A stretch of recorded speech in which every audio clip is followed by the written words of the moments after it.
kale casharkeenii saddexaad ee barashada daawada. Chemotherapy waa daawooyin cayiman oo loo doortay in ay sameyso waxyaabaha ilma aragtida ah oo loo yaqaano organisms iyadoo aan waxba u geysanin qofkii isticmaala daawadaas. Waxaana ka mid ah daawooyinka loo yaqaano Fansidar oo loo qaato ka hortagga malaariyada. Pharmacy waa meel cilmiyeysan oo loo diyaariyo maamulka daawada si loo helo waxyaabaha aasaasiga u ah caafimaadka dadweynaha. Waxyaabaha muhiimka ah farmasiga in uu farmasi u qalmo oo noqdo standardization, in daawada la tarikooro ay noqoto isolation, in la aqoonsado ay noqoto identification, in la tijaabiyo tayada quality control, in la nadiifiyo purification. Qaybaha farmasiga waa 3 qaybood oo kala ah: community pharmacy, farmasiga suuqa; hospital pharmacy, farmasiga isbitaalka; industrial pharmacy, farmasiga warshadaha. Shaqada farmashiistaha: qaybinta daawooyinka, hubinta sax ahaanshaha daawooyinka, kormeerka howlaha farmasiga, ilaalinta tayada daawooyinka, wacyigelinta iyo kor u qaadista aqoonta daawada. Talo bixin ku saabsan daawada.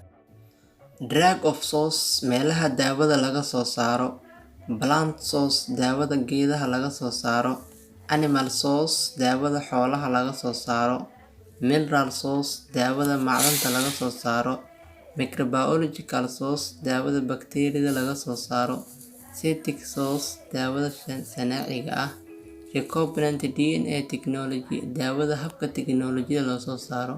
Haddii aan qeexno plant source, dhirta waa waxyaabihii ugu horeeyay ee laga soo sameeyay daawada, waana midda ugu badan ilaa iyo hadda laga sameeyo daawada.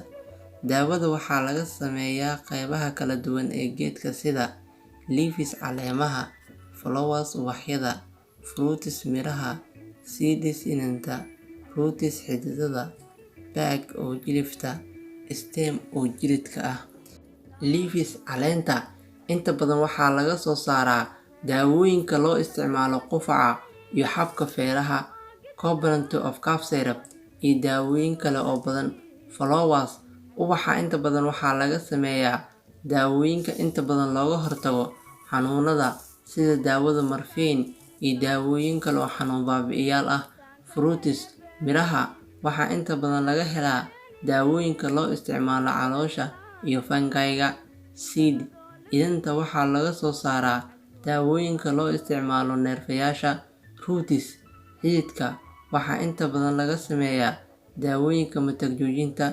Stem jiridka waxaa inta badan laga sameeyaa daawooyinka loo isticmaalo suuxdinta, anesthesia iyo daawooyinka murqaha.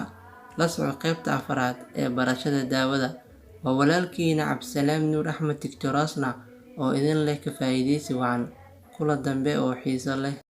Fadlan haddii aad nagu cusub tahay, saaro calaamadda subscribe-ka isla markaana taabo calaamadda gambaleelka si aad ula socoto fiidiyowga aan soo gelino. Waad ku mahadsan tahay daawashada fiidiyowgan.